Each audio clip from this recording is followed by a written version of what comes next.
Good evening. Welcome to the Reidsville Candidates Forum.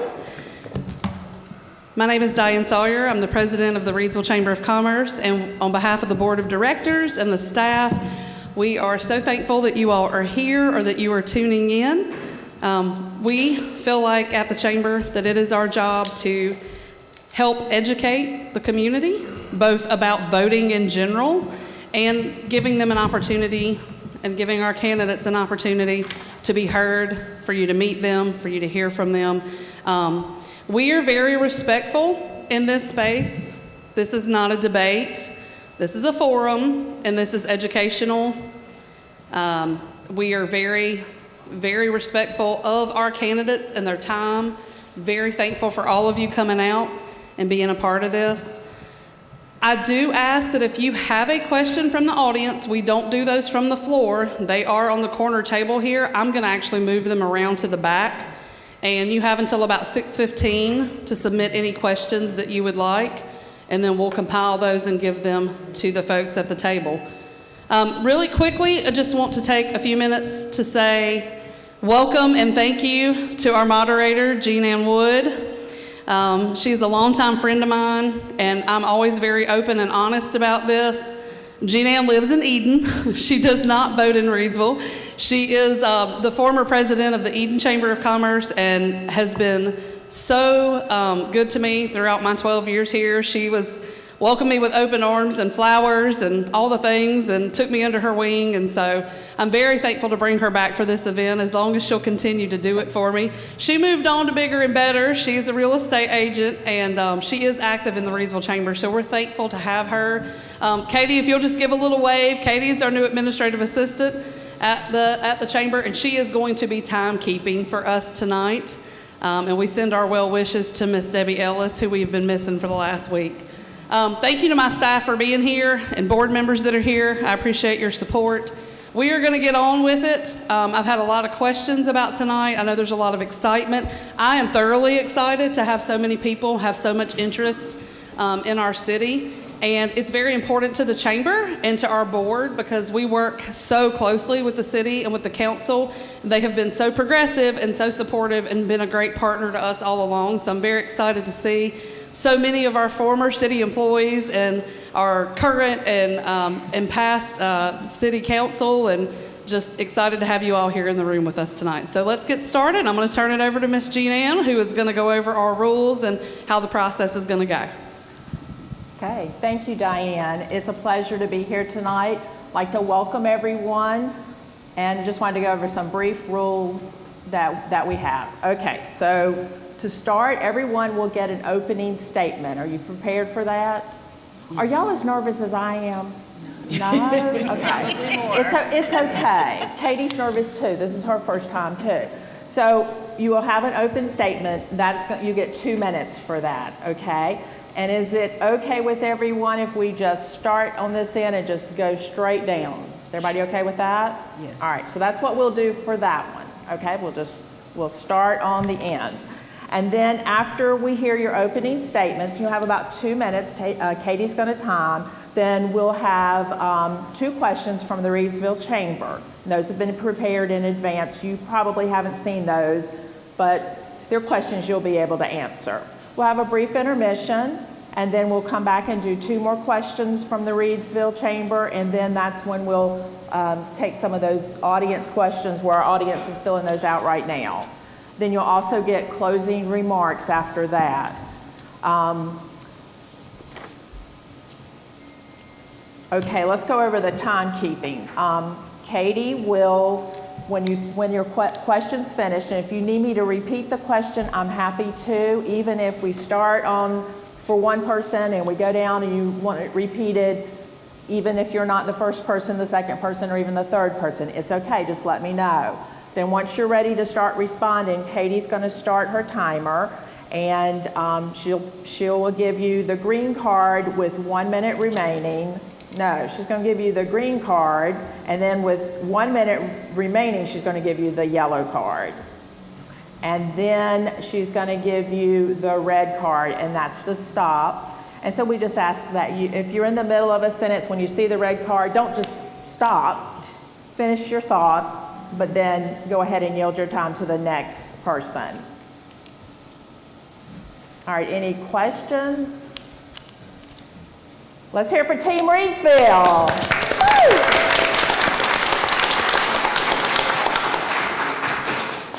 Okay, who's on the end? Mr. Coates, welcome.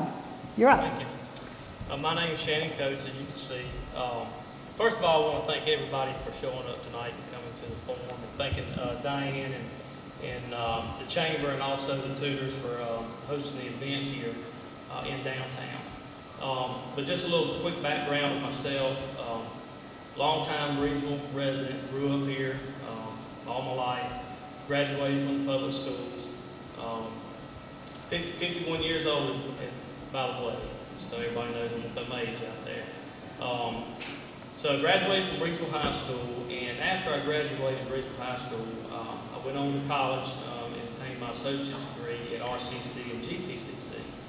And I've always wanted to go into the law enforcement aspect, so that's where I began my career, thanks to Festival, where he's hiding at, back on the back road. He hired me, got my first job there. So that's kind of where I began with my career. Just recently retired from the Reidsville Police Department after 30 years of service. But some of the things I'd like to touch on and like to see Reidsville do better is we've got to have some job growth. We've got to work on downtown. I'm a business owner as well, have a small business downtown, antique store. And I'd like to see the downtown grow, get these buildings full, have some more retail. Everybody asked me, what about restaurants? That's on my list too. Everybody would like to see better restaurants here. And some just better quality paying jobs for people in the city. And that's just a touch for 2 minutes, not much time, but just a little bit there, kind of where I stand on a few points. Okay. Ms. Scarborough? Hi, I'm Cindy Scarborough, and I'm running for City Council District B. Some of you, I want to thank all of you for coming and learning about your candidates, because that's what it means to be an educated voter, and I really appreciate that. You might know me as the girl who runs around town in her Cindy for the City t-shirt. I run through most of Cortland and down Main Street, so a lot of you know me from that. I am running on 3 different things: on experience, community involvement, and fresh perspective. I have experience in the, for Reidsville. I am on the Reidsville Planning Board. I have started a small business downtown here in Reidsville, the Shea Lindsay Bed and Breakfast, and some of you know me from there.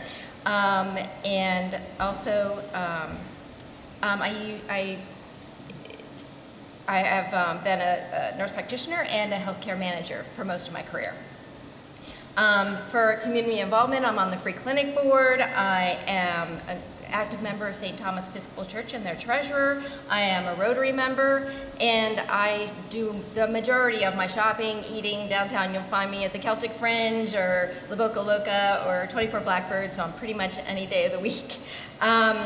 For my first perspective, I have lived in 7 states and 5 different countries in cities big and small, and I've seen a whole variety of ways of how these cities do things, and I can bring a lot of interesting and new ideas to Reidsville.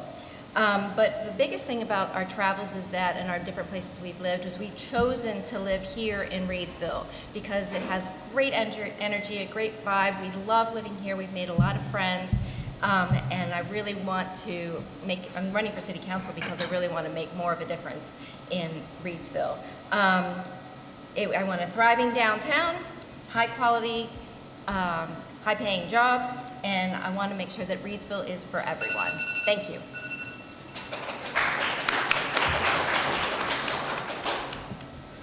Mr. Martin? Oh, yes. I'd like to thank everyone for coming out tonight and appreciate everyone's support for us. A little bit about myself. I've been a lifelong resident of Reidsville. I've been a sworn law enforcement officer in a part-time reserve capacity for 18 years now. I'm married. I have 2 children, 3 and 6 years old as well. I'm a owner of a commercial contracting business that operates in multiple states. I possess license in 14 states, and I do jobs such as Old Navy, Gap, that big retail work. I'm running for city council because I have a sincere desire to see Reidsville grow in a responsible manner. I feel like we need more jobs that pay very livable wages for our citizens, and those who work in the city or the county and those who do not are struggling to make ends meet. Our current Unified Development Ordinance here in the city, which is the UDO, was written in the late 1980s and does not match our land development plan, nor is it conducive to the new technology or new zoning trends. It's important that we make Reidsville a business-friendly and diverse as possible, and I believe the relationships that I have cultivated with county and other jurisdictions, I can help make that possible here in Reidsville and put a sign out front that says Reidsville's open for business. I appreciate your support. Thank you.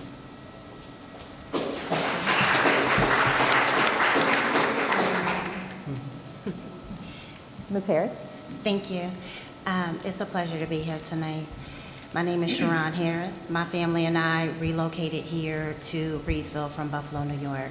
I am a licensed practical nurse. I've been a nurse for the last 17 years. My husband and I have been married for 20 years. We have 8 children and 4 grandchildren that we are very proud of. My approach to running for city council is a little bit different. There's been a rise in burglaries and violent crime. Unfortunately for our family, we were victims of a burglary.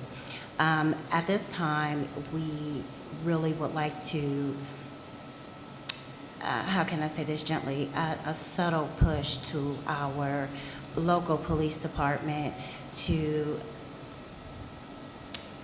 help, to be present, to be accountable, to provide justice to those who haven't been helped or their problem hasn't been resolved.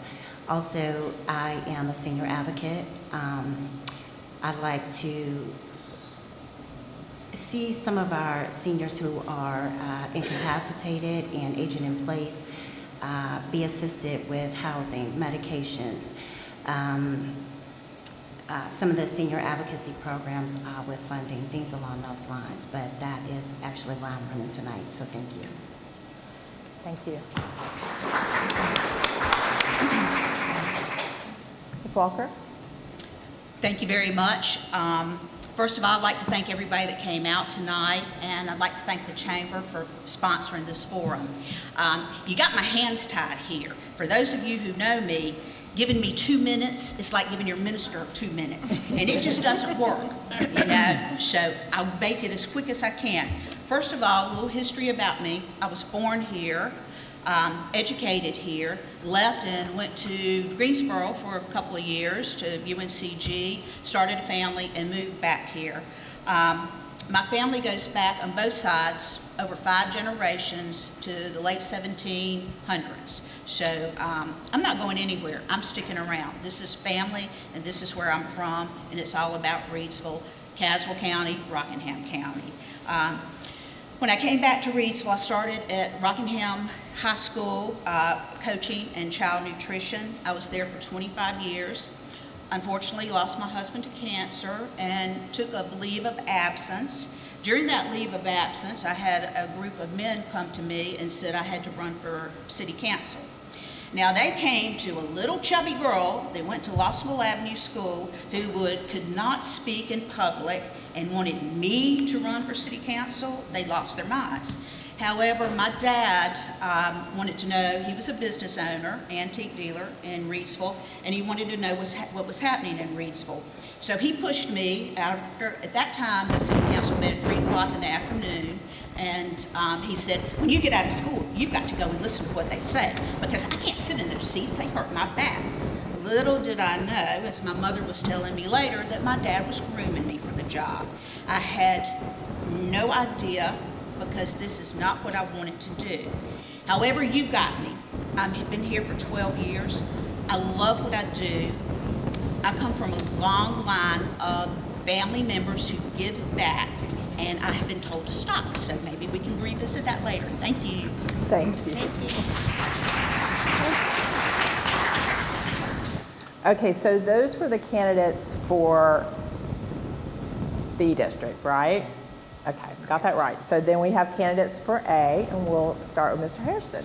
Well, I am so grateful to be here tonight, and I want to say that I just bleed Reidsville. It's all in my veins, and my heart beats for Reidsville because I just love Reidsville. I've been here all my life, and most everybody in here knows me because I've just been all over the place in Reidsville. I grew up on the north end of town, and Reidsville has just benefited me in so many ways. And I've been able to prosper because of Reidsville, and therefore I'm just doing all I can to return to return back to all the good that I have received from this great city. But I want to say this, just to give a real brief history. I started off as a young boy just cutting grass. I don't know, I may have cut some of y'all's grass, I don't know, but I had a lawnmower and I pushed around the city. I would cut grass. Then I started a King Motor Company that was on Scale Street and washed cars there. Worked at the youth court at the high school, and also police department. Was there for over 30 years. Worked at Commonwealth as head of security, and I even married a woman from Reidsville. That's how much I really appreciate Reidsville, and she is a wonderful woman. My children went to Reidsville, and this is my third time on council, and I just would love to continue serving this great city and the wonderful citizens. In fact, I'm planning on going back and getting my master's degree in counseling from Liberty University, because I want to help our young people. I want to make a difference in the lives of young people here in the city. And also, I've been a pastor for 32 years at the Shiloh Missionary Baptist Church in Reidsville. Reidsville is my life, and I love Reidsville.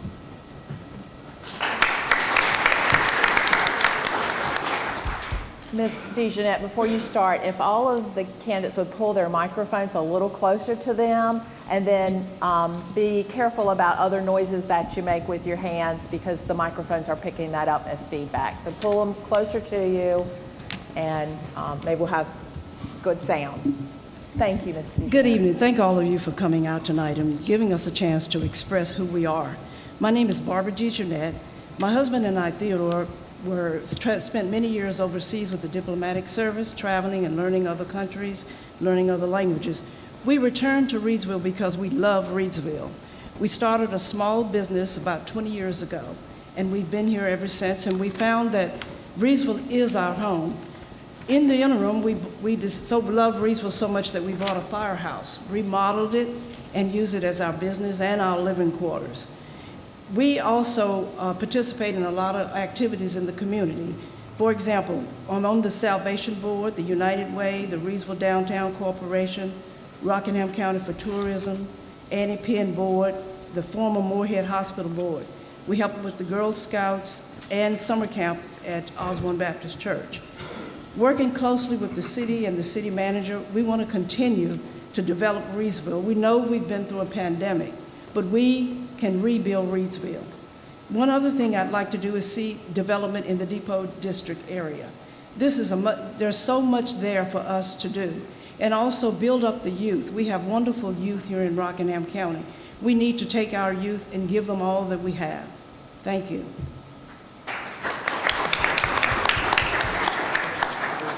Okay, everybody made it through that. Yay? Good. So we have a question for our incumbents, and you guys are conveniently seated together. Mm-hmm. So this will be the question. Mr. Hairston, we'll start with you, and then we'll go to Ms. Walker, and then Ms. DeJeanette, you can be last again. And so for the incumbents, how do you explain the role of council in relation to the city manager? What is your personal role in supporting, challenging, and communicating with the city manager?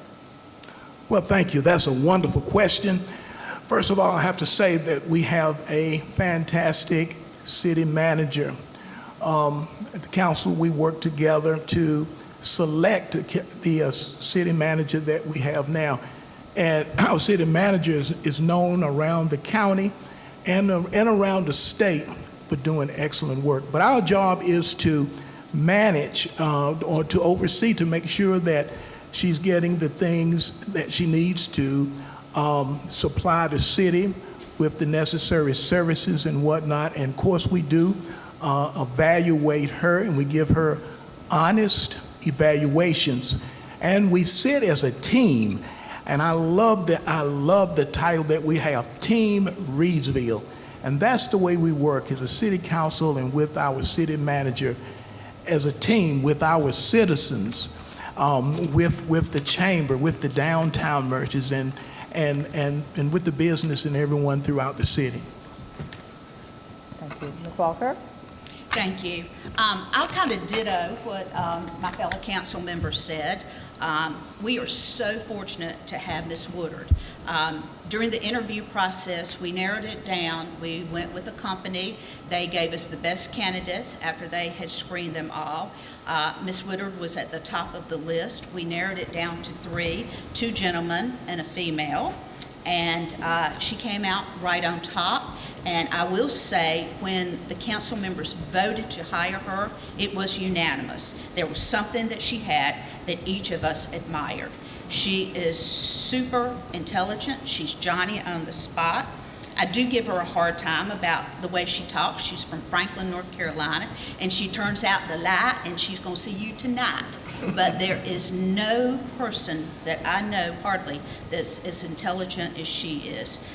Councilmember Harrison, and I'm sure Barbara would agree, we are a team. We work together. There are many things that happen that maybe I don't completely go along with, but as a team, I know if we work together, then when it comes my turn and I see something that I don't think is quite right or whatever, then they will get behind me. There is so much research done. There's so many things to read.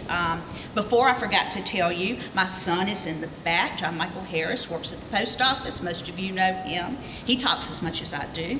But he will come in and I will be studying, and I will be studying, and I will be studying. And I'm like, I did not do this in high school, but I want to be well-read and make the decisions that need to be made. And so we are very, very fortunate to have Ms. Woodard and the team that we have. Thank you. Ms. DeJournette? Okay, thank you. Ms. Woodard has been an essential tool for our city. She keeps us well informed. She listens to our concerns. She makes sure that she informs the citizens of what's going on. I think we got a diamond when we decided to hire Ms. Woodard. Also, to reiterate what they've said, we work as a team. We discuss issues, we look at issues from both sides, and we make sure that we have an answer and produce work that helps our community, and that our citizens are satisfied with some of the decisions that we make. We don't make it individually, we make them as a team. Thank you. So our next question is going to be in order for these folks: Willie Martin, Ms. Harris, Ms. Scarborough, and Mr. Coates. So you guys have the next question. And throughout the process, if you hear a question that you didn't get to answer directly, if we have some time, I'll give you some time toward the end to address it. So you may have had an answer for that question as well. There'll be an opportunity, hopefully, if we have enough time. We might not, but we'll try to circle back to any that you want to answer. So you've heard some time commitment that being on City Council requires, just from the 3 incumbents here. City Council requires a significant time commitment, usually 2 to 4 meetings a month, as well as reading prep prior to meetings, plus countless neighborhood and community events. How will you fit this in with all your other commitments? And a lot of you have already told what some of those commitments are. And so we'll start with Mr. Martin. Well, I feel like just like anyone else that is already on the board, you just have to prioritize those commitments and make those the priority over whatever your day-to-day activities are. There will be sacrifices that the existing council members or new council members have to make in order to do this. And I don't think no one, or nor myself, thinks that it will be an easy task. But as a council member, if elected, I am willing to take those sacrifices for the betterment of the city, and you would just have to deal with those as they are dealt. I feel like I don't think that no one statement is going to prepare you for that until you're actually in that role for that job. Okay, thank you. Ms. Harris? Yeah, can you repeat the question? I'll be happy to. Thank you. City Council requires a significant time commitment, usually 2 to 4 meetings a month, as well as reading prep prior to meetings, plus countless neighborhood and community events. How will you fit this in with all your other commitments? In all honesty, am I loud? In all honesty, I feel like this just may be a breath of fresh air for me. I've been a stay-at-home mom for the last year, and all of our kids are grown with the exception of one, and we have one grandchild at home. I spend most of my days outside in the backyard and in my garden. I thrive on face-to-face communication and people. I'm lacking that in my life right now, so in a way, I'm saying yay.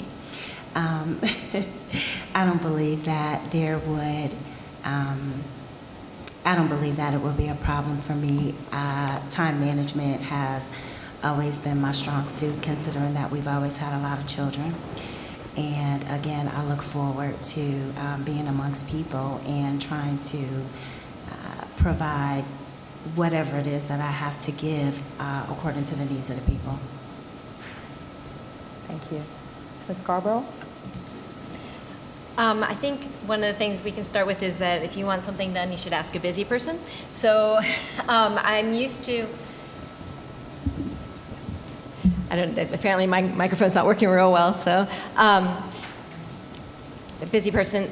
So we should, I'm a very organized person. As you can see, as I've said before, I'm already on planning board, I'm a free clinic board, I'm involved in my church. I already do a lot of things, but I like it like that. I'm not concerned in any way whatsoever. I have a calendar that's very organized. I run my business very strictly and very organized, and I like being busy, and I think that it's a really good idea to have somebody who does have their own business and runs their own, has their own management skills and time management skills to do something like this, that has the experience to do that. Thank you. Mr. Coates? I have to go. All right, I've said from day one, when I'm speaking to folks about running for council, that to me it's more about getting elected and showing up for a meeting once a month, or going to a ribbon cutting, or going to a coffee. It's more than that. You've got to stay busy. You got to be out here and meet the people. You got to understand what the needs are and listen to them. As a business owner, I know, and plus I'm retired, so I got that time, but as a business owner, I speak to my customers every day that come in, and I listen to their concerns. I listen to them, about talking about downtown and how can we get downtown back like it was thriving years ago. So when I decided to run, I decided I'm all in. I got the time, I got the energy, I'm ready for a change, we need a change. To me, I see the city going in a different direction, and you've got to do your homework. As an investigator for the police department for 20 plus years, an investigator, I had to do my homework when I'm working cases. So when you get these agenda packets in the mail, you have to read over them so you understand what's coming, what you need to vote on, what's best for the city.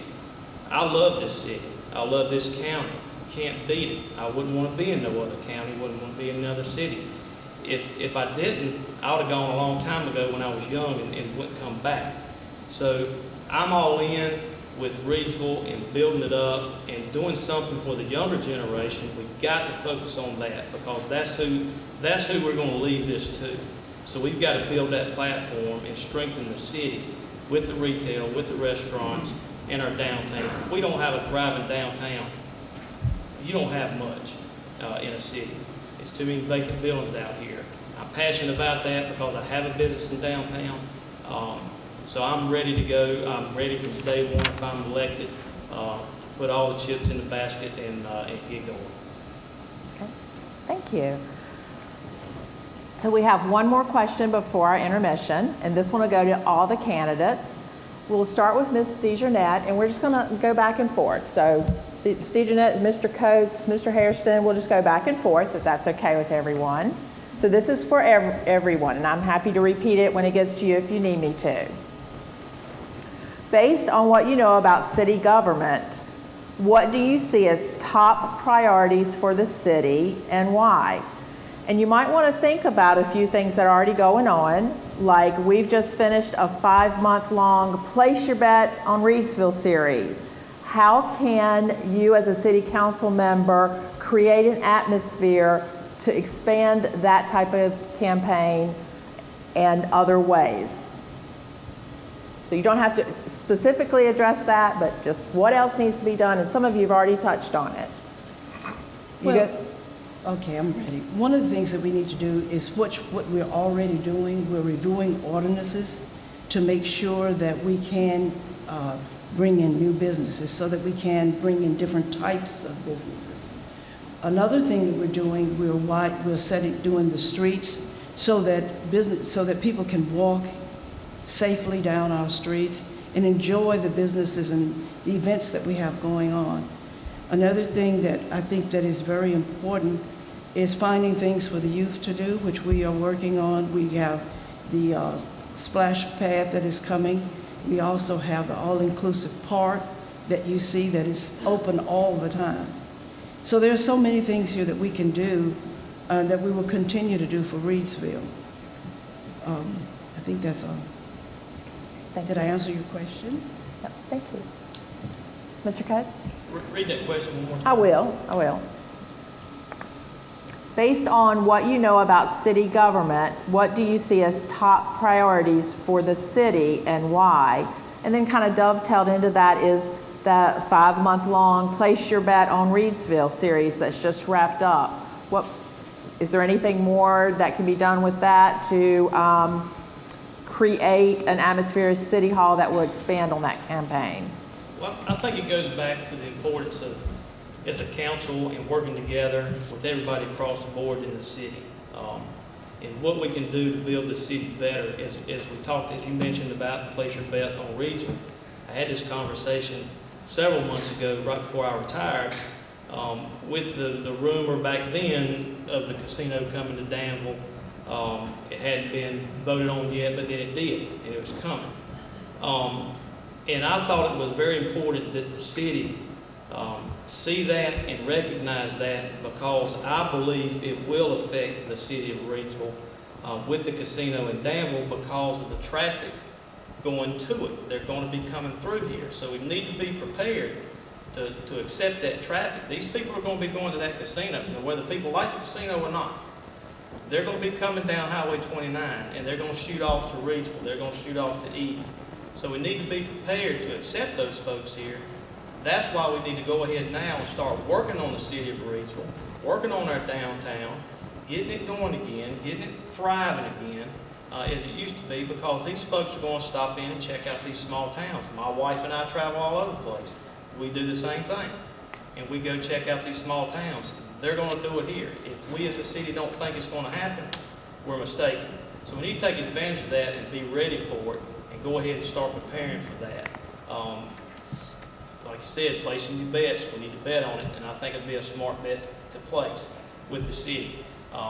It's going to happen, and we need to be ready for it, and that's across the board, whether we need to start working on some infrastructure, whatever the case may be. I know we've done the facelift out here that was needed. Some more things of that nature that we can do to prepare Reidsville for this, because I truly believe we're going to see an influx of folks coming and visiting Reidsville. Thank you. Mr. Harrison? Well, I truly believe that it's not so much my voice, but I must be the voice of the people. And I have always believed that. I think it's so important, and I always try to take the time to talk to people and to see what the citizens want. And not only that, is just to look around and see what their needs are, and to do my best to make those things happen through working with the council, and we working together to make votes. But I think also it is very important in that the city is really doing a great job at it. And of course, we can continue to do better, and that is to be customer friendly, so that anytime anybody comes into the city of Reidsville, we want everyone to know that they're welcome and that they're important, and that from public works to the police department to the fire department, we want people to know that we are for you, and we're going to do our best to serve you. Now, and the last thing would be a partnership. It's so important, I think, with our police department, fire department, public works, again, being a partnership with the citizens of Reidsville. Because divided, we fall, but together we stand. And unity is so important, and I see us growing in that direction, and I'm glad to be a part of that. Thank you. Ms. Scarborough? Yes, hi. So I want to start off by saying that what Shea Lindsay Bed and Breakfast did is we did place our bet on Reidsville, and it's been really an amazing experience for doing that. Shea Lindsay, for example, brings people to Reidsville, and they stay here, they spend money here. We send them to the local restaurants and the downtown shops, and they really enjoy it. We send them to Chinquapin Pen Walking Trail. We have a whole list of things for people to do. And the more businesses there are, and the more people that come here, the more businesses there will be, and the more people will also come here. We also need to be able to have a variety of housing options. We also need people to live here too and increase the tax base. And the more people that live here, the more businesses will come. It's not just visitors. We also need to attract people to live here also. One of the things that I've done for the planning board is worked with the city on modernizing their ordinances, as it's been brought up with other people, is that they haven't been updated since the 1980s, which is significant. I think that's as a business owner, one of the things I found is that it was difficult for businesses to open here, is that there was a lot of red tape at the city level, and that is improving dramatically. And as we modernize these ordinances, that's going to keep getting better and better, and it'll be easier for businesses to come and be successful, which is another big deal. It's one thing for businesses to start here, but a lot of businesses fail. We need to make sure that they stay successful and have a good culture of customer service and business-friendly atmosphere, which I think we really are getting towards, and as a city council member, I'd make sure that that keeps improving. And another thing that everyone needs to make sure that they do if they're interested in businesses being more successful and finding out even more about living here in Reidsville is to join the chamber and to come to chamber events, because they're super supportive of us. Thank you. Okay, thank you, Jean Ann. I'm going in a different direction, okay? One of the most important things that I see that the city needs and they need to look after is our water. If we don't have clean water and good water, guess what? It does not benefit us, and it does not benefit the businesses that are looking to relocate here or to stay in business here. That's one of the top priorities for me. There's so many out there. We will be spending in the next few years approximately $9 million on our wastewater treatment plant. Some of the facilities there are older than me. That's pretty dadgum old.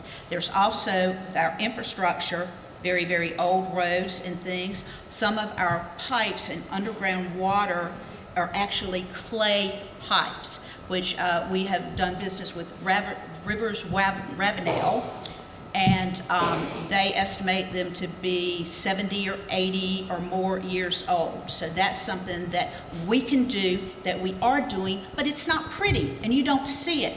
But let something happen, and that'll be the first thing that you come to city council and the city manager and the city staff about. Real quick, because I know I'm going to run out of time. We were blessed during COVID, and that's kind of hard to say, but we received American Rescue Funds. To me, that was like manna from heaven. It was a little bit over $4 million that we were just given to do certain things with. That's what did the streetscapes downtown.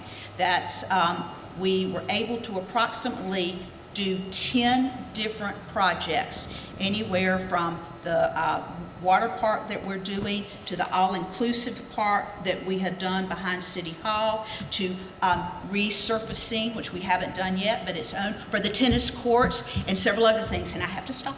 Thank you. Mr. Martin? Yes. Would you repeat it again, please? Yeah. Based on what you know about city government, what do you see as top priorities for the city and why? So, like I said, as working in a multi-state environment and holding license in 14 different states, I have the ability to see how other jurisdictions and municipalities operate and the ease that comes with that. I'll go back to what Ms. Scarborough spoke about, the red tape that is being cut, and we need much more of that cut, which is kind of the biggest platform that I'm running on. But in order to have economic development, I think we also have to work on our crime and safety with our law enforcement, so that we're appealing to businesses and industry jobs to come here to the city as well. I think that our state budget would reflect the need for the expansion of the water and sewer into places so that Reidsville does have a place to grow, because we don't have many places at this point in time, of my opinion.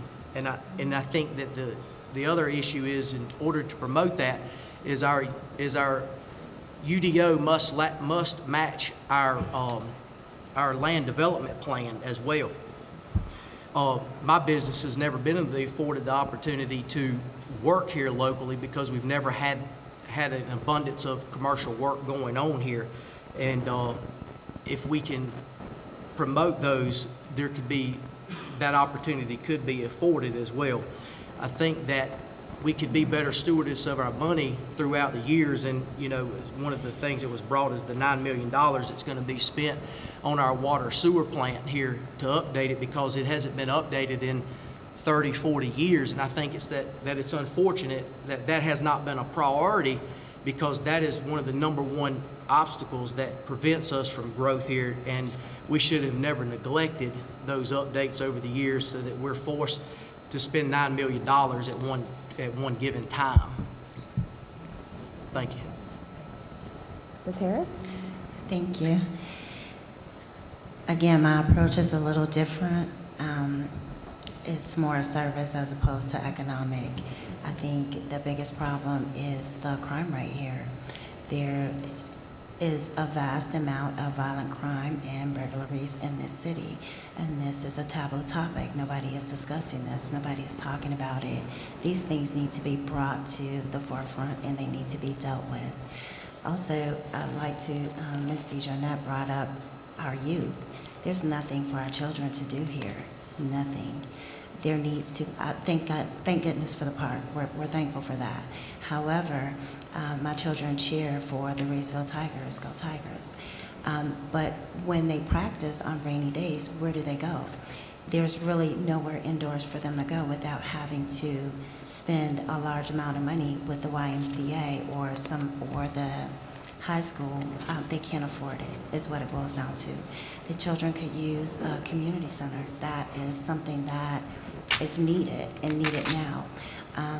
While I'm sitting here thinking about it, I briefly remember hearing something about a homeless shelter possibly coming soon.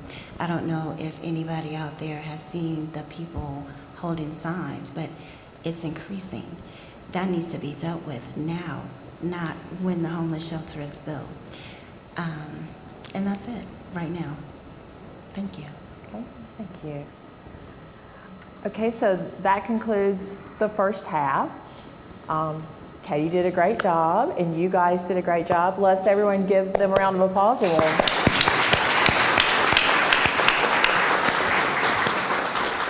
Diane, how much break do we get? About 10 minutes. 10 minutes. Okay, perfect. I love it. Thank All you. right, so we are going to return with this portion. There will be a few chamber questions, but we have taken some questions from the audience. Just know those are always combined, and a lot of you asked questions that were already on our agenda or that were being addressed. So we do have a few of those, and we're going to do some 1-minute rapid fire answers. So Jean Ann, we'll turn it back over to you. Okay. Thank you, and hope you had a nice break. So we'll go back to some more questions that have been prepared by your Chamber of Commerce. Those are 2-minute responses. This time we'll just start with Ms. DeJournette and just go down this line that way. Okay? All right.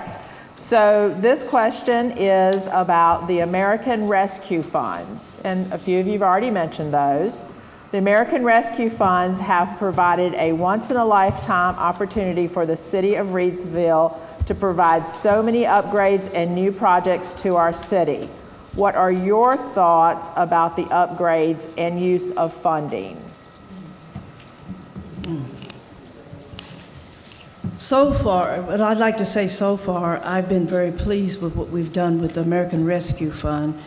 The city council has gotten together several times to discuss what we plan to do with them, and we worked thoroughly through them to make sure that they are used appropriately for the city and for our citizens. We take this task seriously, and so every time we have to spend the money, we always meet and discuss it and share it with each other and come up with ideas. And those ideas must be one that fits the city of Reidsville. I think Sherry brought up a couple of uses for those. And what we plan to do is continue to use them for the upkeep of the city, for projects that we have not been able to do on our own. Because if we did not use the American Rescue Fund, we could have problems with tax increases in several areas. So we're trying to make the best use possible. And the main thing is to be able to talk about it and bring it forth for the citizens of Reidsville. Oh, yes. The American Rescue Funds, we were able to use them. $25,000 was given to the community stadium at the Reidsville Senior High School. We had the inclusive park, and we also we know that it's so important that we support all of our city employees, and there was so much challenge that is going on right now to bring in highly qualified city employees.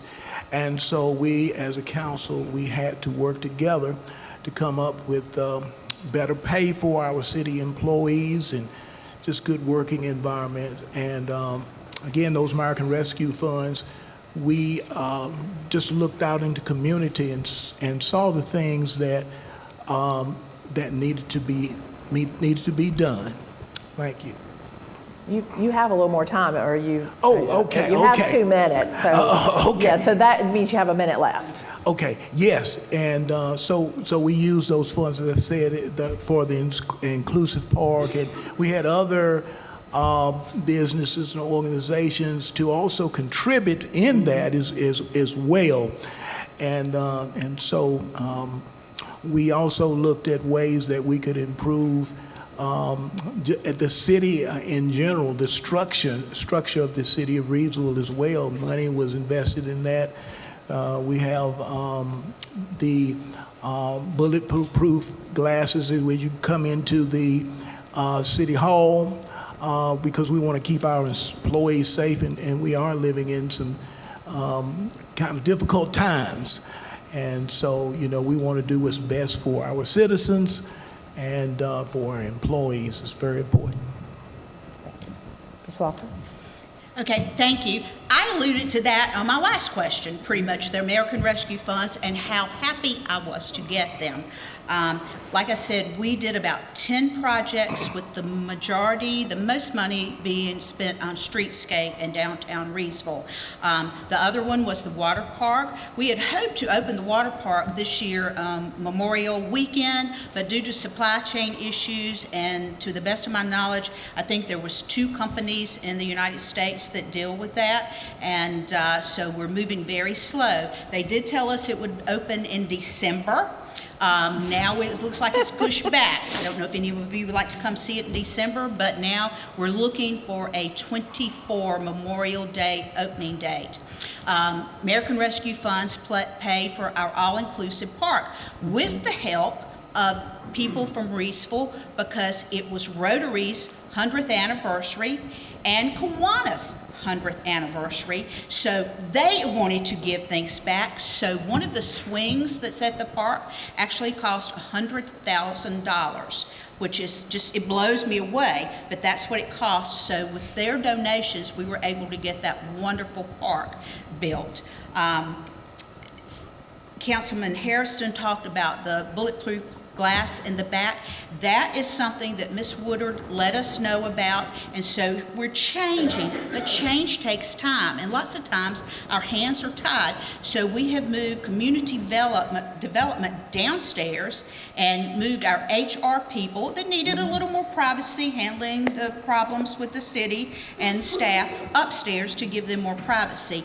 We're doing things, it just takes a lot of time to get those done. Now, real quick before they tell me I have to stop, the American Rescue Funds, when I found out about it, I go to other cities and I see things they have and I get very jealous of what they have.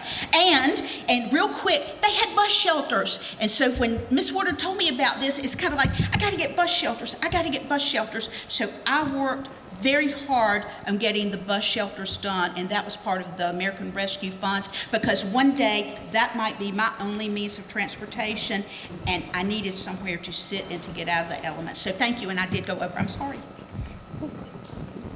Ms. Harris? Thank you. So it's just been brought to my attention naturally. Again, I'm totally service oriented. That there is a shortage in police staffing, so my first thought naturally is to allocate some of those funds to hire more officers to ensure the people of Reidsville's safety, first and foremost.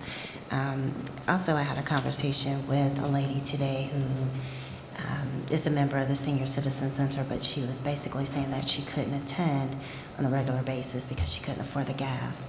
So naturally, with this American Rescue Fund, perhaps some of that money can be allocated to those who can't do some of the things that they normally do. It's important that our aging seniors get out and communicate amongst each other to maintain healthy lives. So there I am advocating for y'all again. So at any rate, community development, I did mention earlier the community center for our youth, because there's absolutely nothing for them to do. And I think that's it. Public transportation. There's no bus here. If there was just a little city bus, that would probably help someone out. My daughter, for crying out loud. But yeah, if there could be a little small city bus around, that would be great. That's it. Thank you.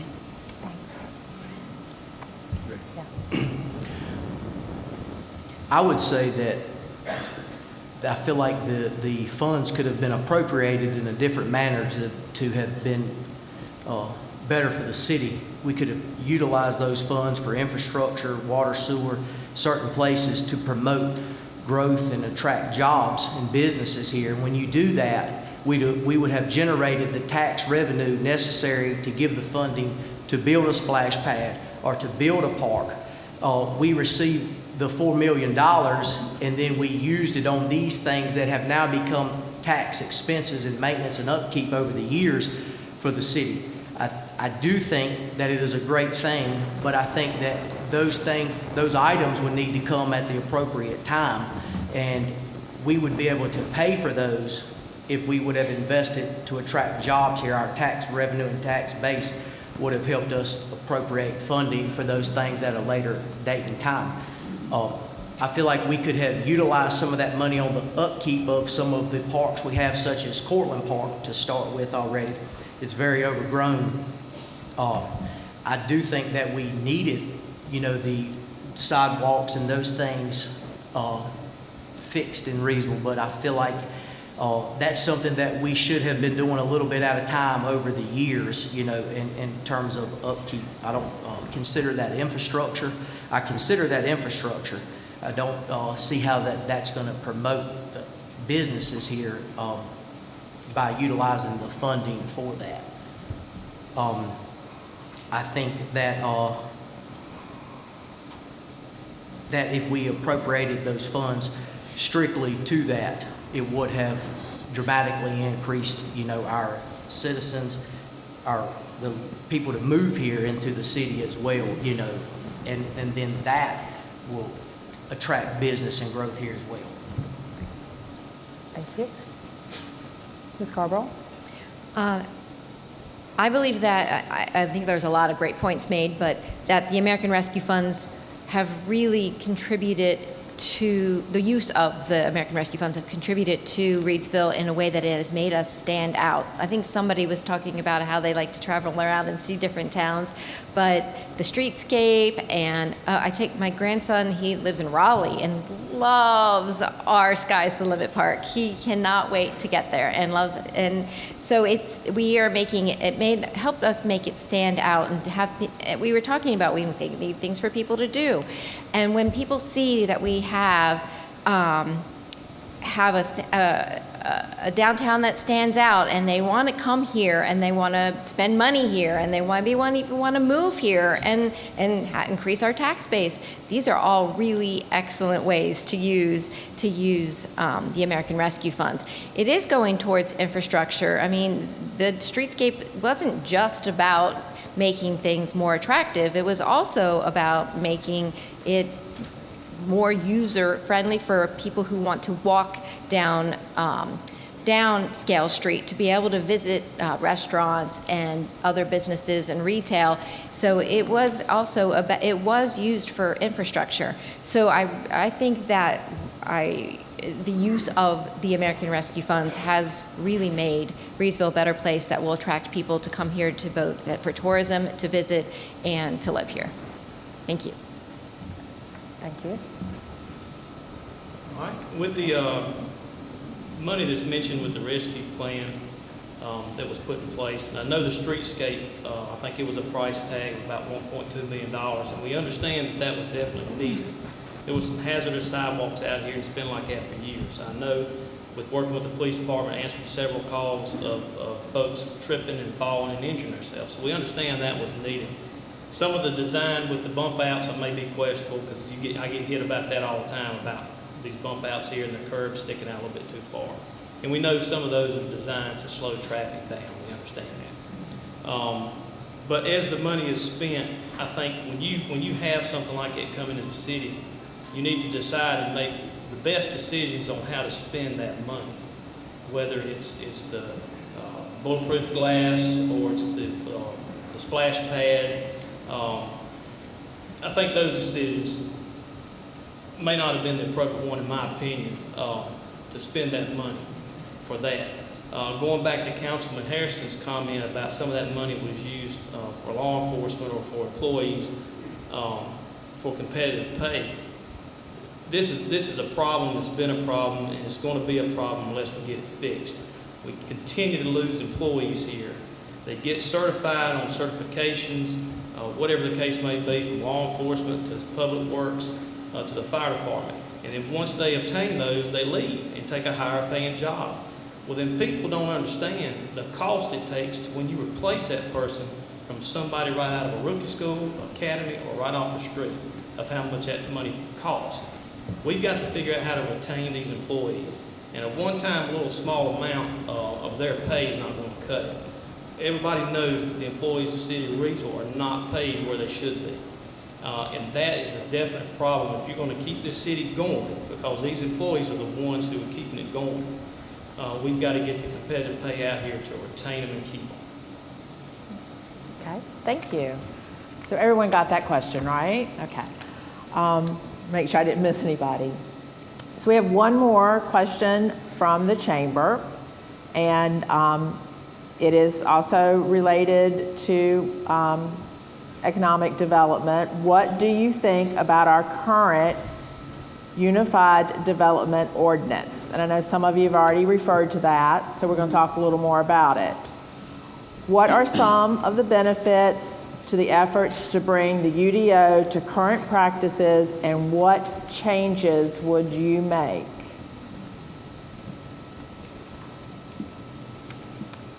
And can we just go and start with you and go this way? I know you just talked. Are you okay with that? Yeah, that's fine. Okay. I'm not really that much versed on the UDO, but from what I do understand and know, and some of this can come from my father as he served on the planning board and was, I believe, on the committee for that. The Unified Development Ordinance has to go hand in hand with the city's land development plan. And I think Mr. Martin had touched on it earlier about part of it is some of the codes or the ordinances are way out of date. I think referred back to the 1980s. So if the city has a land development plan and they're putting all this together and you have all these goals, and I've looked at some of it, I quickly looked at some of it earlier, and some of the same goals that's been mentioned here tonight. So you have the city doing what they should be doing with that development plan, but the ordinances are way out of date. So, and it's been like that for years, and it should have never have gotten to that point. So it's the same way if I'm in law enforcement and we have ordinances in law enforcement, we have to update those. Sometimes we update them by what the state law goes by. You have to change your ordinance around. So now you got a lot of work to do to get them updated to match and go in together with this plan that the city has. That's how it's going to work. And from what I saw with the goals with the city, they're on their own spot with what they're trying to do with the revitalization of downtown, infrastructure, restaurants. All these are citizen concerns as well. They hear from the citizens. There's a section in there about the citizens. I think there was a survey done. So once you get that and they're all aligned, I think that's when things can move in the direction they should be. Thank you. Ms. Carbo? Well, as a member of the Reidsville Planning Board, I was very much involved in these updates of our ordinances. We've already updated a few. For example, many of you are excited about Dirty Laundry, the tap room coming. Before the Planning Board approved for us to change that particular ordinance, there were no bars allowed downtown, for example, so he would not have been able to open his business. We've also changed percentage making things in alignment with what the NC state statutes and ordinances are, and the cities have a good amount of flexibility. So we're trying to make things we're really trying to make this a business-friendly place.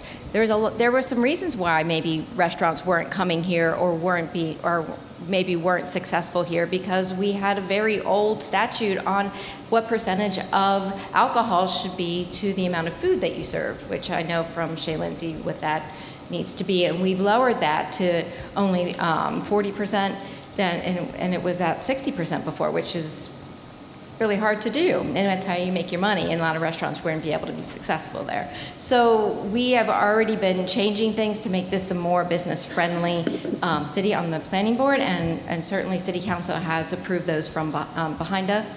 But I think it's very important to do that, because one thing that we can move to, which other cities are doing, like Madison or Raleigh or Greensboro, is have a social district. If we have more restaurants and more retail and more fun bars like wine bars or a distillery, and we have the tap room, we have Lucky City, we can have a social district like lots of other cities are having, but we aren't there yet because we're behind what other cities are doing. They're already having their social districts, but we don't have them yet because we need to update these ordinances. And people will come here and spend money and have things to do, and people will really be excited about that. So we're moving in the right direction. As I had stated in my opening statements, my concerns were pertaining to the land use map and the UDO not aligning with each other. And I would say, I want to touch base on something that Ms. Scarborough said. They had to make an amendment for Dirty Laundry to open up, but I'm not sure what the difference in the Dirty Laundry Brewery versus Lucky City Brewery would be. So it seems like to me that certain things don't align with certain businesses, like you would look at those, I feel like is the same. And so I don't understand why we would have needed that amendment if we had already have a brewery here in Reidsville. I think that the land use map was updated in July of 2022, but it's a year later, we still haven't updated the UDO, and I know that's in process, but the UDO is what the city's planning and zoning department uses and goes by when they grant businesses permission or give permitting or access to come here, you know, for whatever they may be. So if we updated the land use map, I feel like we should have updated the UDO to go hand in hand, but we're a year behind. I feel like that was something that should have been hand in hand to promote growth in the city. Thank you. Ms. Harris? Thank you. Unfortunately, the UDO is a little outside of my scope of what I'm used to, my social sector, I guess. I think I would have to consult fellow council members and read material and make a more informed decision. At this time, I'm just not prepared to answer your question. I'm sorry for that. Okay. Thank you. Thanks. Thank you. Ms. Walker? And I'll piggyback on what Ms. Harris said. We are fortunate because we do know about this. Yes. And when you are coming in, you know, off the street or deciding to run, you haven't read this information. Absolutely. So you do not know. We have been working very hard, thanks to Ms. Woodard. Some of our ordinances and things go back to the mid-'80s, late '80s. Again, it's changing, but it's changing slowly, not fast enough for some people, but it is changing. One of the things that we have done recently is for our food truck ordinance. At one time, every time a food truck set up, they had to pay $60 for a permit to set up. Now you pay it one time, once a year, and you're able to set up. So that was one of the ordinances that were changed. Another one is housing. We are in desperate need of housing. We've got, as Mr. Coates talked about, you know, with the casino in Danville coming, people want to live here and work in Danville. They also want to work in Greensboro and surrounding areas, but they need places to live. And they love our community, love our city, but we've got to have houses. We have, at one time, it was a 40-foot setback from the street. We have changed that now to a 30-foot setback from the street. People need smaller houses, smaller yards. So it's just a matter of time to get things done, but it does take a long time to get it done now that we know where we're going. One of the other things that we have done with the UDO is our single-family homes and you know, trying to get someone like me, who, I don't know if you were here earlier, who kind of fell down the steps. We need patio homes for older people, and then give our homes or sell our homes to larger families and things. And that's one of the things that we do not have, is a lot of patio homes or one-level homes. So, and I've been told to stop again. Thank you. Thank you. I'd just like to piggyback on what Councilwoman Walker has already said. We are working very, very hard on our UDO and updating and making changes, doing the things that are necessary. And the city of Reidsville is currently looking at our UDO to ensure we are providing zoning uses that are reflective of what citizens and businesses want. And the city of Reidsville contracted with Code Right Planning Services earlier this year to examine our current UDO and offer suggestions that allow for more uses of properties and flexible uses. And this process is estimated to take until December of 2024. So we are very, very actively involved in the UDO. And I think it's just a very great thing to say about our county, about our city, is that on October the 6th to the 12th, there was a news article that had said that Greensboro market is the #2 market to watch in the U.S.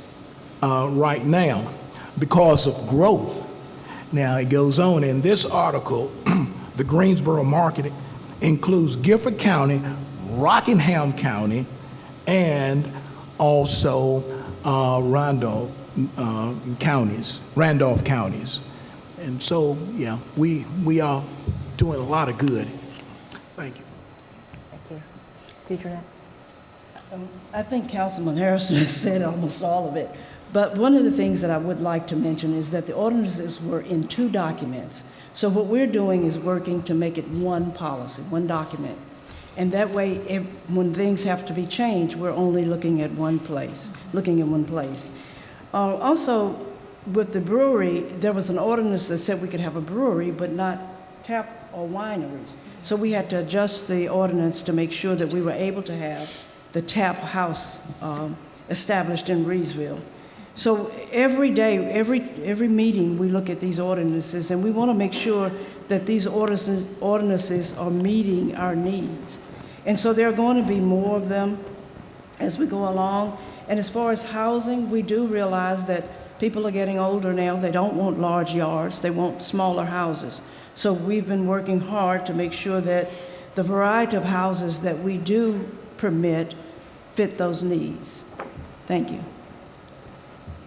That's your yellow card. You have 1 more minute if you'd like it. Well, You don't have to take it. Well, the food trucks, we were allowing some food trucks to come in the area. Now we're able to have a lot more food trucks come in, which has helped us with our downtown events.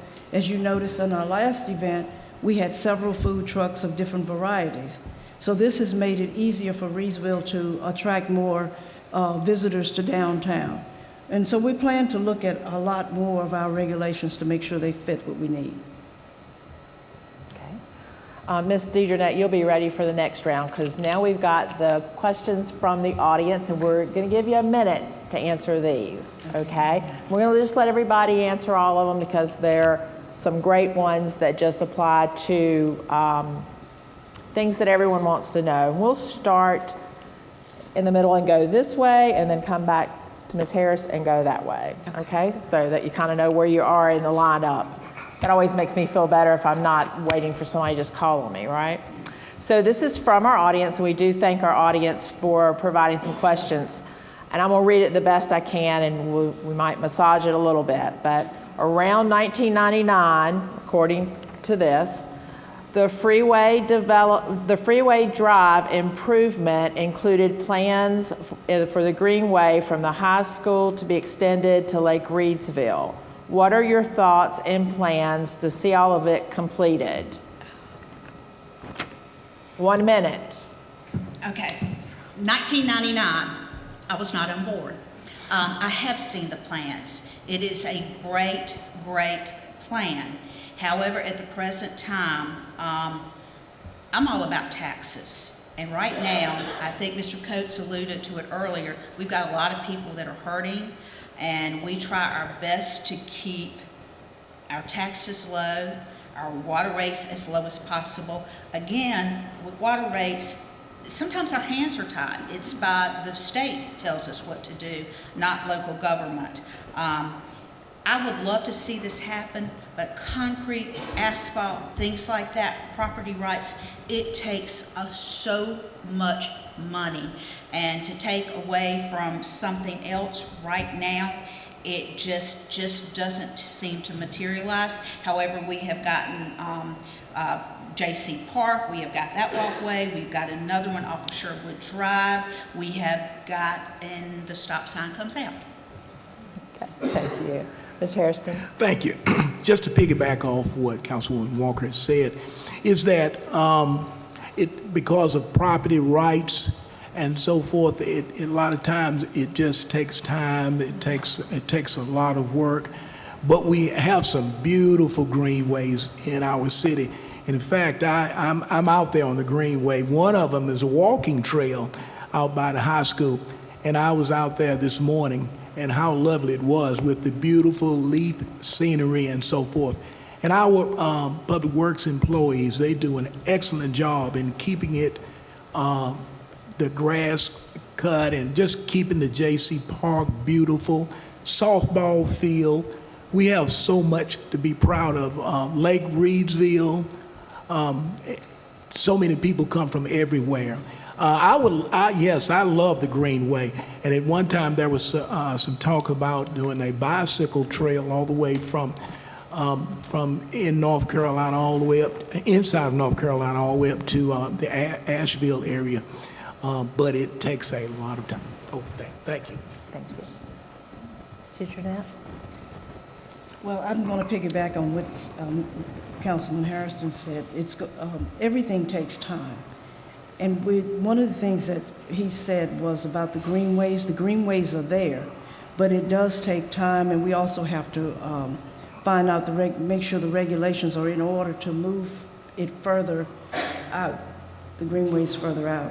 But we're working on that, and we want to make sure we're doing it right. Okay, thank you. Ms. Harris? Again, I wasn't here in 1999, and that is outside of my scope. Yeah, I wish I could answer some of these questions for you, but not being a Reidsville native, it's a little difficult to go back to 1999 if you weren't here, and I'm sorry for that. Okay, Thank you. Thank you. I'm not too aware of the Greenway map, but one of the things that I would say is that all growth is not positive growth, and I feel like before we invested our money in things such as that, we should align them and prioritize them with certain things that are going to promote growth for the community and promote tax-based dollars here, so that, you know, we're not just throwing money, one-time monies here, and then we find ourselves in the same situation to where we neglect certain items.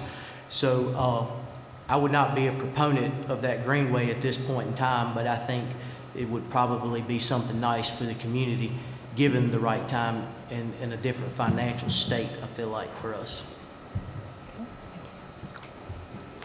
I, as a runner, as I said before, I actually use what greenways that I can access to run. I love them. I've lived in both Illinois and Pennsylvania, where they used abandoned railroad lines to make bike trails and running trails, which were fantastic. Unfortunately, we do not have that. We have a very active train right back here. It's not an abandoned trail, So I understand what Reverend Harrison is saying, that there's probably property right issues involved in this. However, I disagree in that I think to have the Greenway connected would attract people to come here and to live here, because I would love it personally. I think it improves safety for kids to be able to ride their bikes, people to run, people to have to hike, for all citizens, for children to older people who want to be able to walk safely and not have to walk along a busy road. I would love that project. I would love to have seen maybe some of the American Rescue funds to be able to use towards that. But thank you. Thank you. We do understand that greenways are needed, and as it was mentioned earlier, you mentioned the lake, having it ended up going out to the lake area, and it is going to be some issues with the property rights and after going through that, it is going to be time consuming. But I think when you look at these projects, like I mentioned earlier, that goes back to the importance of what you vote on to pass what tax dollars to fund these certain projects. That's why it's important with the projects. But I think if you look back and if you can't start from the freeway area to the lake with the greenways and stuff, you start at the lake. We need to invest more money in the city lake. The city lake is a diamond. It is used by a lot of people, a lot of campers, and we can invest in a lot of the tax dollars out there to boost that lake up. and get it to where it needs to be. And if you need to start somewhere, there's plenty of room out there to start with walking trails and so on around the lake, and that would be kind of where I'm at on it. Okay, thank you. The next question is about, it's another question, a couple of questions that's similar from the audience, and we'll start with William and just go this way, then back around. Is that okay? All right, you ready to go? All right, 1 minute. It's a couple parts, okay? So how do you feel about dilapidated buildings in Reidsville? And what's your opinion about storefronts that are closed and unkept and not decorated? Well, I would say that obviously I don't like the dilapidated buildings and the lack of businesses downtown. And that is the reason that the buildings are dilapidated and the storefronts are undone. They're used for storage and whatnot. I don't know how you would control a property owner over his property without infringing in his rights, but I think when we promote growth in Reidsville and we promote a thriving downtown, that would solve the problems with the lack of businesses here and the empty buildings that are being utilized for storage. I do feel like if a building's dilapidated and falling down, I know there should be ordinances in place for the cities to force a property owner to keep those buildings up, and if not, have them torn down. So I would definitely be a proponent of cleaning up the dilapidated buildings and promoting growth. Thank you. Ms. Carpel? Well, yeah, the buildings that certainly are dilapidated are the worst, but most of these are unoccupied buildings. They are owned by, somebody owns them. They're not abandoned buildings. I know that City Council is already working on this, and the city manager, Ms. Woodard, is always already working on this, but we need to compel those business owners to either sell, rent, or renovate these buildings. They're trying really hard. I really would like to bring as many stakeholders in as possible to discuss this, go to other cities that have the same problem. This is a really tough nut to crack because, again, property owners, it's hard to force them to do things, but certainly ones that are falling down or having issues, the city could definitely step in and do something about that. But this is a big issue for Reidsville, and I know that Ms. Woodard is really working hard on this, and I will support her in any way that I can when I'm on City Council. Well, that's one thing that I have harped on since I've been working for the city of Reidsville, and now a small business owner in downtown, and seeing the conditions of some of these buildings. I think one of the things that we need to do is find out why are they in this condition, and why are their property owners allowing them to stay in this position. If we don't have the person, we have people we hire and work to tackle this. Is it a delivery from the city of Reidsville? I know Councilman Harrison talked about we can do better with our services, customer service, but there's grants that the city has that they'll match if you paint it, put awnings up. That's still not being done. So I think is one, we've got to find out with the owners and sit down with them, and what can we do to persuade them to fix these buildings up so it's more attractive. And if the city has to jump in with some funding, they have grants, they do it, that's what we need to tackle and try to get that done. But I think it's sitting down with the property owners and seeing if they can be persuaded to step in and let's work together on it. Okay, thank you. Ms. DeJournette? I believe that all buildings should be used and occupied. One of the things that the city has been done since I've been on the board, we're reaching out to these building owners to talk to them about the grants that are available. We're also talking to them about their intent to do with the building, but as we all just know, there are legal implications, so we have to be very careful how we approach it. Another thing is that some of the owners are not in this area, so we've had to try to contact them, or family members have passed on, and that's made it very difficult for us. But we'll keep trying. And Ms. Woodard has written letters to the people that she's been able to find addresses for. She's working with the city lawyer to see what we can do. So we're taking active steps to see how we can get these buildings cleaned up, renovated, and functional. Mr. Harrison? Oh, I must say, it really just breaks my heart, and I'm sure all the council members' heart. Anytime we have to demolition a house or building, and we've had to do some of those in the past, but that is the last resort. We try our best to give citizens the time that they need, even when they come before the council, to say, what can we do to help you? You know, we want to give you the time. We just want to see some progress made. And many times, because we gave time extensions, homes and properties were saved, and that's what it's all about. And so much of the dilapidated homes and buildings now around the nation are being renovated, and that's what we like to see, and that's what we encourage. Ms. Hawker? Well, I'll give you a different story. I'm one of those building owners that has a vacant building downtown.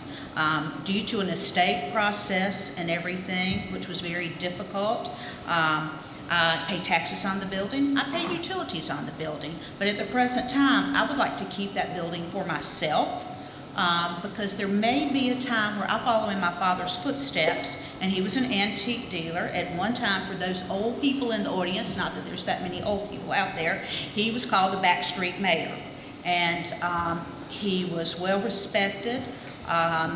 He told you like it was. He told you good things sometimes, and he told you bad things sometimes. But there's a possibility at a later date that I may have time, and as Mr. Coates and I have talked before, we're both lovers of history and antiques, and that is something that is in my blood, and at the present time, I will hold on to my building till I decide what I want to do when I get just a little bit older. Thank you. Ms. Harris? Thank you. As far as the buildings downtown, some of those buildings are absolutely beautiful. With the hopes of maintaining the integrity of our 150-year-old city, I would love to see some of those buildings be turned into warehouse apartments. Some of the larger cities have exposed ductwork and hardwood flooring, and you walk into these buildings and those apartments are gorgeous, they're spacious, they're livable. So to demolish may not be the answer, but definitely to restore, I believe that would benefit, you know, a lot of people who are moving into our community as it's growing. That's all. Thank you. Thank you. Okay, we have one more question for everyone, and it dovetails into what we were just talking about. And for this one, Ms. Harris, I'll put you on the spot. We'll start with you since you've been last, and we'll go this way, back around that way. Of course. Okay. All righty. And then after this, we'll do the closing remarks, and if you had anything to add about other questions, too. Thank you. So this is our last question from the audience. What role should government play on the local, state, and national level to support small business? This is a trick question. You said there wouldn't be any. Please repeat the question. I will. I can try to answer it for you. Okay, I will. If you want to pass, I'll come back to you. No, it's okay. Repeat the question. I'll let you know. Okay. What role should government play on the local, state, and national levels to support small business? What can government do to support our small businesses? Well, they could help out with marketing. Actually, that was a problem that I had. You got me on the spot, honey. Forgive me, you all. I'll come back to the question. Maybe I can do a little bit better later. We can come back to you. Thank you for that. Is that okay? So Yes, thank you. Can we go to Ms. Walker? Okay, what can government do? Well, one thing would just be load us up again with like some American Rescue Fund money, because that could, you know, new roofs, awnings, things that could help with businesses. You know, maybe that could alleviate the downtown tax that we have for our businesses downtown, or our owners that own buildings. That is pretty much the main thing. As I've said time and time again, the Reidsville City Council and government's hands are tied lots of times by what's happening at the state and national level.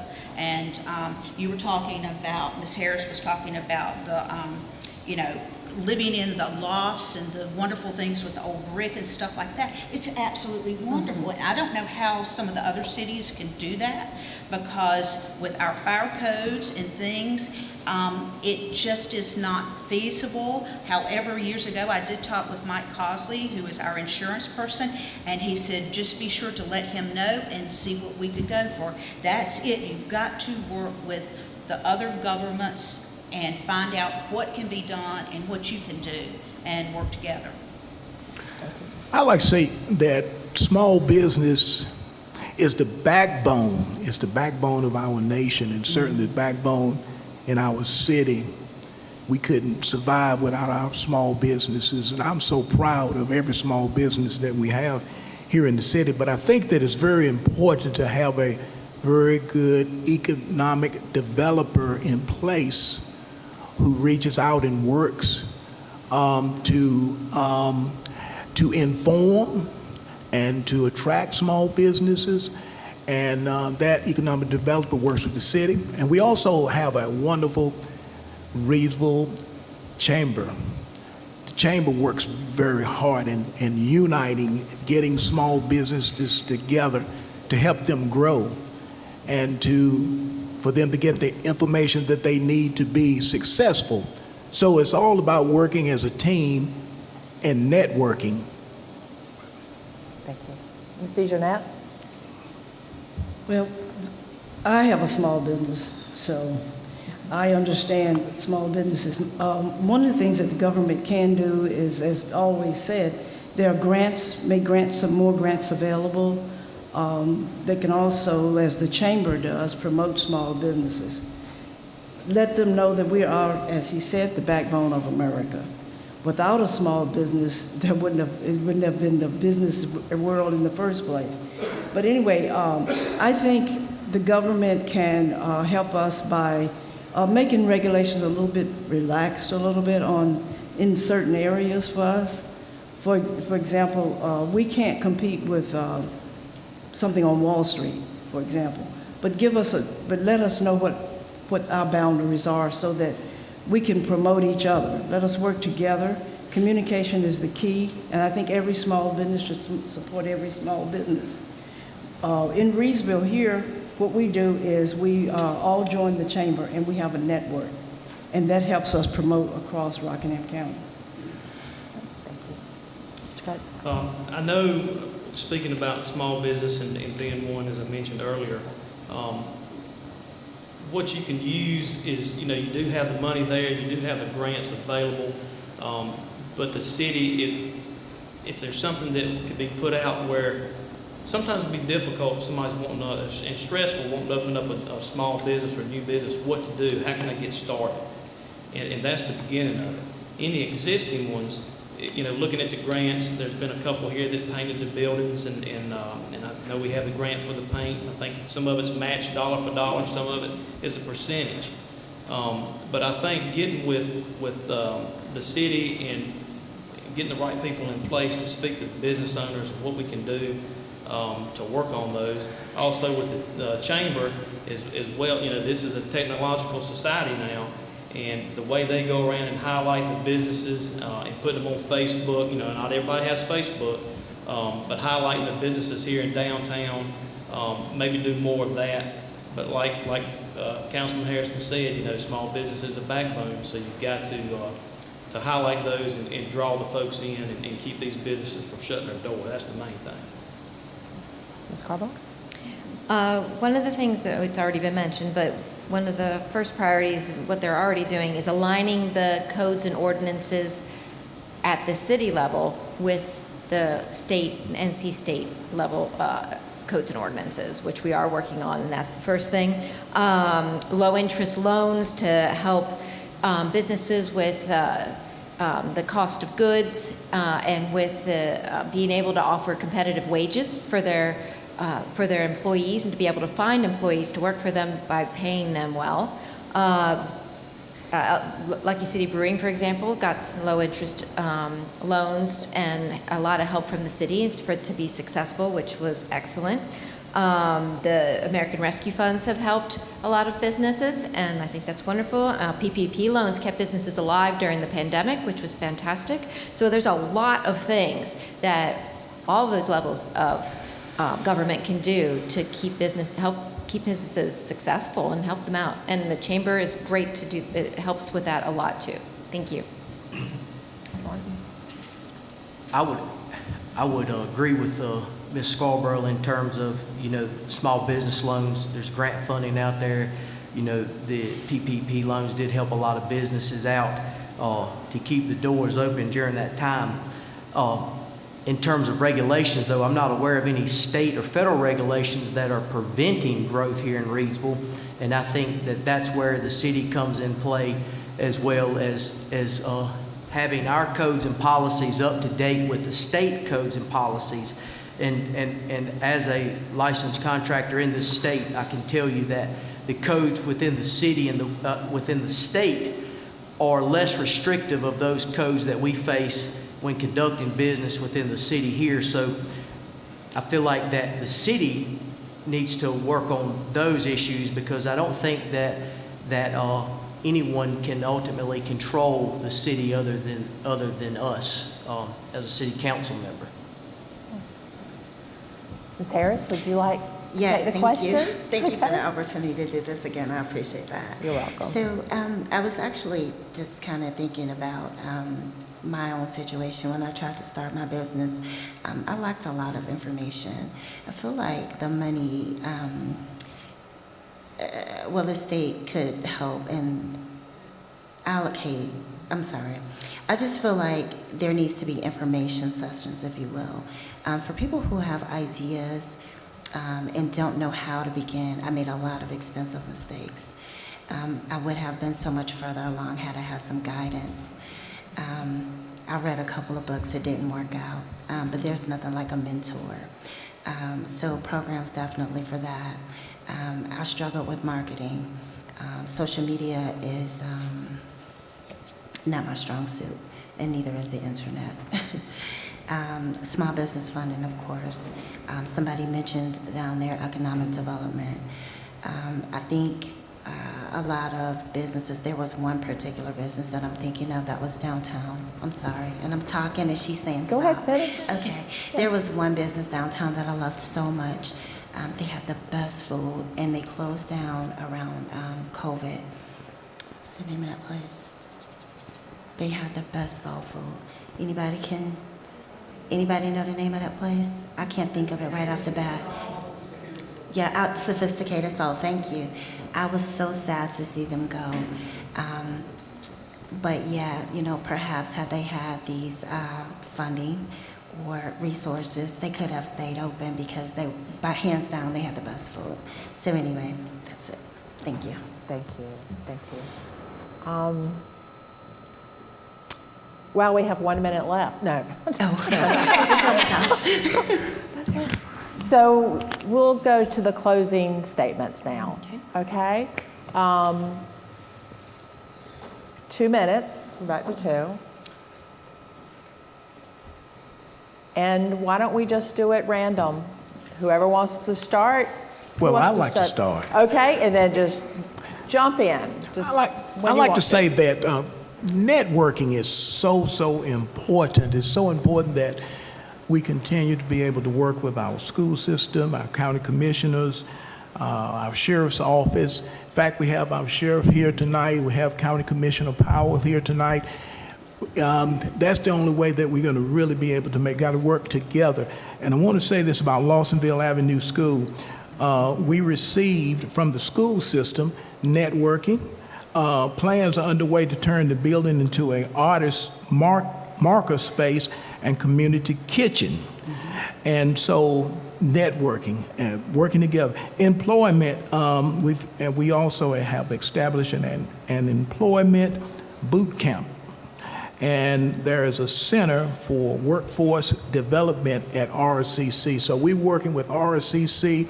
We're working with as many of these community organizations and establishments as possible to help us here in Reidsville as we help others. Anybody want to go next? I'll go. Okay, only 2 minutes, huh? 2 minutes. First of all, I'd like to thank everybody again for coming out tonight. Chamber and everybody that's involved, thank you for having us. Doesn't give us much time to get the word out, but you'll see me in grocery store, you'll see me at church, you'll see me on the street, you'll see me at a ribbon cutting, and ask me what I think then. I've got a good friend that's out there tonight, and she tells me I'm in my short rows of life. We are, and I want to do the best that I can with what time we have left. I've been blessed by a family who has given back, and that's what they did. They didn't need the bronze plaque with their name on it. They just gave back. They saw a need and they took care of it. I'd like to think that I didn't fall far from that tree. I have not solicited for any money for my campaign. People have been very good and sticking a little money in here and a little money in there, but by me not soliciting, I don't owe anybody any favors or anything. It's about what is best for Reidsville. I have been told, I feel like sometimes I'm in a Nathaniel Hawthorne book because I have a certain letter on my chest, and it shouldn't be. Reidsville is about working together, and it should not be if you're one party or another party, because I'm going to tell you, I just got word 2 weeks ago, I solicited Senator Berger for 3 months. Every time I ran into him, I wanted another pickleball court. I needed money because people in Reidsville love to play pickleball. I was just informed that the money came in. Every time I saw him, I upped it $5,000 because I told him the supply chain, we need paint, we need nets, I need $65,000 instead of $60,000. That is working together. You have to work together to get things done. One more minute. One of the things that I'll tell you what gets me through, that helps me, is several things. I've got my faith, I've got my family, I've got my friends, and the best part, I've got my dogs. And I appreciate you guys giving me the opportunity to be here. So thanks. Thank you. Who wants to go next? Go on, I Miss. go. Thank you. Well, first, I would like to say that I think Reidsville is a great place to live and work, and I've been in Reidsville pretty much my whole life since I was about 4 years old. And I'd like to make Reidsville a destination for our children and my children to want to return if they leave here and go off and go to college and to come back to raise their families and to live in our community. I would say that as an owner of a commercial contracting business and working in multi-states and regulations, it has afforded me the opportunity to know and understand how to bring positive change to Reidsville. And I feel like with my experiences in being in the contracting field, that has allowed me to become a problem solver and make difficult decisions if necessary, and I would be able to utilize those decision-making skills in moving Reidsville forward for the betterment of it. And I would just ask that on November the 7th that you would consider me and vote William Martin for City Council District B. Thank you. I'll go. Sorry, is that okay? That's okay. I am Cindy Scarborough, Cindy for the City, running for Reidsville City Council District B. I think that Reidsville is a vibrant and welcoming community. I want to grow and attract new residents and visitors as well as meet the needs of current residents. I'm devoted to using my experience and enthusiasm As anybody who knows me, I'm very enthusiastic. My experience on planning board, as a downtown business owner, on the free clinic board, I'm a Rotary member, and I want to use that experience to promote community so that everyone in Reidsville can thrive. I want to support local businesses, bring in high-paying and good quality jobs, make sure there's available housing, because we have to make sure that people can move here and live here and enjoy Reidsville, to develop a lively downtown, even more than we already have, and that successful businesses will bring fresh energy, new residents, and a Reidsville that everyone wants to visit. Afterwards, if you have any more questions for me, you can meet me at Lucky City Brewing, and we can hang out there, and you can be welcome to ask me any more questions that you might have. Thank you. I'll go. I just want to thank you for having us here tonight and asking us those questions to make us think about our jobs. But being on the City Council has been really a pleasure, because I've learned a lot about Reidsville, a lot about the citizens of Reidsville as well. This chamber has been a help to us as a small business. They've been there every step of the way. They've helped us with find out about grants and different things that are going on in the city. We also have at the community college a business bureau that was very well established before the pandemic. They have not helped us much after the pandemic, but I think they're going to start putting out notices and giving us information. And I just like the camaraderie here in Reidsville. Everyone seems to try to work together to support each other's business. And I'd like to see a vibrant downtown. I'd also like to see more people living downtown. It's wonderful to be able to live downtown and go for a nice walk, take your dog out to a dog park, or just sit on the street and listen to the train go by. It's a calming city. So I want to do everything we can to rebuild Reidsville, make it the Reidsville that it used to be, and the Reidsville of the future. Thank you. I didn't want to stray too far away from who I am and my own personality. Everybody on the panel here is about economics, however, I'm about the community. As stated earlier, our hometown is Buffalo, New York. And as everybody knows, that is the town of the Top Supermarket massacre. What happens when there's a tragedy like that? You have an outpouring of community come together and community support. I think where I'm going with this is to bring the community together now, to advocate for those who can't advocate for themselves now, to bring people together in times of need, for those who can't advocate for themselves, our senior citizens, our children, just a variety of different things. For me, safety in our community is everything. Does anybody know what it is to not feel safe at the hands of someone else? That is why I am so gun-ho on saying, hey, we need to be safe. We need to hire more officers. We need to give them a subtle push to solve some of these crimes and some of these issues that we're having here in this town. It is real. And again, I don't know if anybody has experienced this, but this is my opportunity to say that it's something going on that needs to be dealt with. And the only way that I can think to do this is to put my name on the ballot to say, vote for Harris. Thank you. Well, I guess I'm wrapping it up, right? Wrap it up for us. So this has been a really great experience running for a position here. As I mentioned, I served 30 years for the police department, the city of Reidsville, given blood, sweat, and tears for those 30 years working to protect the citizens of Reidsville. Some people think I'm crazy by not staying retired and doing something else or running the antique store. But it's more than that. I have something at stake.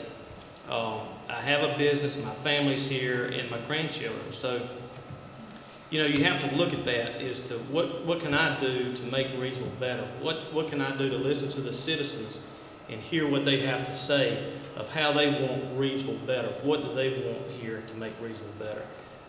As Ms. Harris mentioned, talking about law enforcement, I know the difficult situations in law enforcement. We definitely don't have enough law enforcement here to protect the city of Reidsville. You can't be proactive. We haven't had an increase in personnel in years. And to me, that's unacceptable. That's not the coverage that we need to keep the citizens safe. And of course, I'm going to be passionate about law enforcement. But I can tell you from day one, if I'm elected, come November 7th, I'll roll up my sleeves. I have the energy to do it. I'm ready to get this town going. I'm ready to be part of a great relationship, working with all the municipalities, working with the county commissioners. Over the years, those 30 years, I've made great working relationships with several people that I know and friends with that hold public office in all the different cities here in the county and the county commissioners. So continuing that working relationship, we can really get some things accomplished, and you would see Reidsville turn around to the betterment of what we've all been striving and looking forward to. So come November 7th, I ask for everybody's support and vote Shannon Coates for District B. Thank you. Well, you guys did fabulous. So did you. Well, let's give everybody a round of applause. And we thank the Chamber, we thank the Event Center for hosting this event. They're fabulous, wonderful to have in our community. Remember to go and vote. Is early voting already open? Yes. October 19th it started.